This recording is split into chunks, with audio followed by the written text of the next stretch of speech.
पढ़े, दीनदयाल उपाध्याय को पढ़े, तो उसमें उन्होंने साफ कह दिया था कि जो देश के मुसलमान हैं वो या तो हिंदू बने और नहीं अपनाएंगे तो उनको बाहर कर दिया जाए, वो देश में उनको नागरिकों की स्थिति में नहीं रहने देंगे। आरएसएस हो बर्बाद, संघ परिवार हो बर्बाद।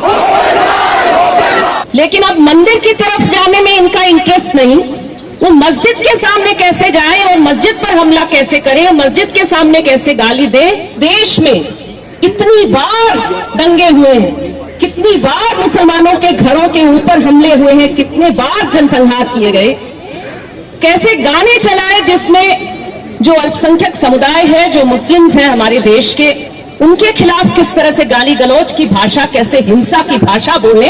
रामनवमी के दिन पूरे देश भर में जगह जगह जो जुलूस निकलती है वो किसी मंदिर, ये सब राम मंदिर बनाने के नाम पर शुरू किए थे अपनी दंगाई। राज्य की हिंसा और मॉब की हिंसा, ये दोनों बिल्कुल एक साथ चल रहा है, जैसे गुजरात 2002 में चला और जैसे लगातार दिल्ली में भी 2020 में चला। हिजाब पहनने को लेकर के जिस तरह की बहस खड़ी की गई, वो बहस नहीं, वो हमला है। इसका नाम हिटलर शाही है। ये कोई आज की घटना नहीं, ये तैयारी आरएसएस की जब से वो बनी है तब से है। इसको आज अंजाम देने के लिए मोहन भागवत अनाउंसमेंट कर रहे हैं कि हाँ, हम लोग हिंदू राष्ट्र बना लेंगे, अखंड भारत बना लेंगे वगैरह रहे हैं। लेकिन जरूर मैं मानती हूं कि आज के दिन के बाद हम लोग और भी बड़े पैमाने पर एक साथ मिलेंगे और ये जो चल रहा है पिछले कुछ महीनों से लगातार बढ़ रहा है, एक बहुत ही सोचे समझे तरीके से सांप्रदायिक घेराबंदी को बढ़ाने की कोशिश, उसके खिलाफ और बड़ी संख्या में उतरेंगे और एक धारावाहिक आंदोलन जरूर चलाएंगे पूरे देश में और दिल्ली में भी। मैं पूरी उम्मीद रखती हूँ। अभी मेरे से पहले शुद्धा बोल रहे थे यहाँ पर, तो वो मायूसी की बात कह रहे थे। मुझे याद आता है कि फांसीवाद के दौर के बारे में हाना आरेंट जब लिखती हैं तो उन्होंने लिखा था हिटलर शाही के बारे में कि मायूस रहने का अधिकार नहीं है किसी के पास। मायूसी एक प्रिविलेज है और मायूस हम नहीं हो सकते। एक तरह से मुझे लगता है कि उम्मीद की कसरत डेली करना ये एक काम है और इसे बिल्कुल करना होगा। और उसे कैसे किया जाए इसके बारे में हम लोग आपस में एक दूसरे से आज बात कर सकते हैं और आगे और थोड़ा सा अच्छे से प्लान करके ऑर्गेनाइज कर सकते हैं और थोड़ा बढ़िया तरीके से।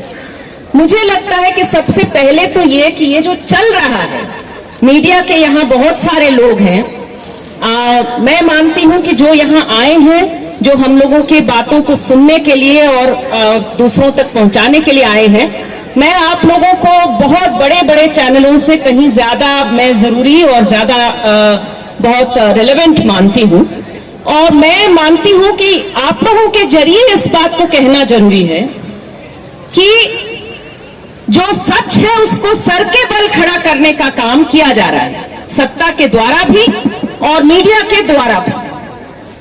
रामनवमी के दिन पूरे देश भर में जगह जगह जो जुलूस निकलती है वो किसी मंदिर, ये सब राम मंदिर बनाने के नाम पर शुरू किए थे अपनी दंगाई। लेकिन अब मंदिर की तरफ जाने में इनका इंटरेस्ट नहीं, वो मस्जिद के सामने कैसे जाएं और मस्जिद पर हमला कैसे करें, मस्जिद के सामने कैसे गाली दें, कैसे गाने चलाए जिसमें जो अल्पसंख्यक समुदाय है, जो मुस्लिम्स हैं हमारे देश के, उनके खिलाफ किस तरह से गाली गलौज की भाषा, कैसे हिंसा की भाषा बोले। इसको लेकर के पूरा एक ऑर्गेनाइज्ड मुहिम चला। उतना ही नहीं, उसमें कह दिया गया खरगोन में, मध्य प्रदेश में, कि अरे दंगा जो है वो तो मुस्लिम्स ने किया है, पथराव कर दिया है और दंगाइयों का हम बर्दाश्त नहीं करेंगे, तो बुलडोजर चला देंगे और उनके घरों पर बुलडोजर चला दिया। इस देश में कितनी बार दंगे हुए हैं, कितनी बार मुसलमानों के घरों के ऊपर हमले हुए हैं, कितने बार जनसंहार किए गए। लेकिन जनसंहार करने वालों का न्याय तो बहुत दूर की बात, इस तरह का कोई रिस्पांस राज्य की तरफ से सवाल ही नहीं पैदा होता।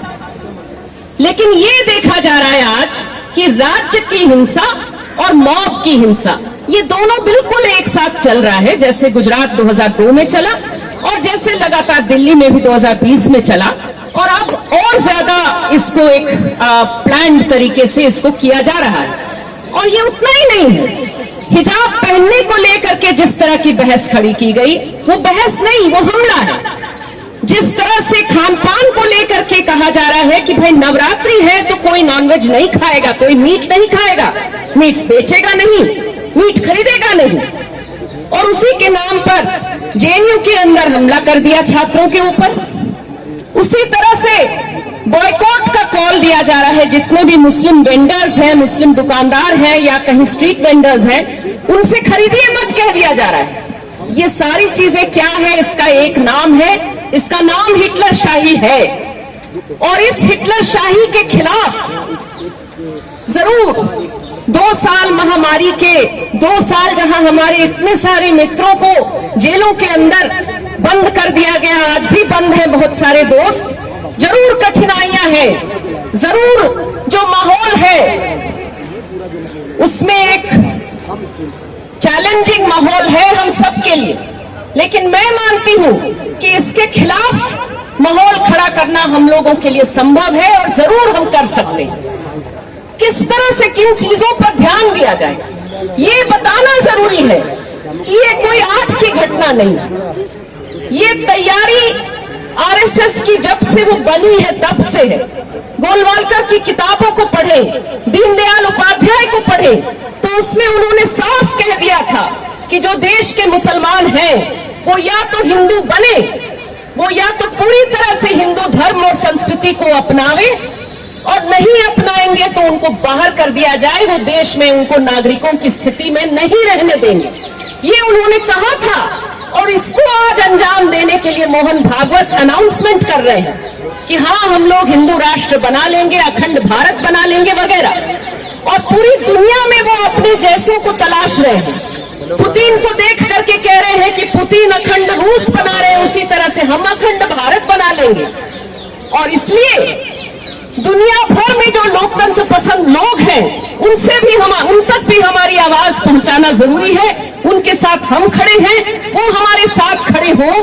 और जिस तरह से आंदोलन, शाहीन बाग का आंदोलन खड़ा हुआ, जिस तरह से किसान आंदोलन खड़ा हुआ, जिस तरह से बेरोजगार नौजवान सड़कों पर उतरे, उन सारे लोगों को, उन सारी चीजों को एक साथ करके न्याय की लड़ाई को, बराबरी की लड़ाई को, संविधान को बचाने की लड़ाई को, और संविधान में जो प्रॉमिस है, संविधान में जो हमारे देश की जनता को जो वादा किया गया, वो वादा कभी सच नहीं हुआ पूरा, लेकिन उस वादा को सच करना है।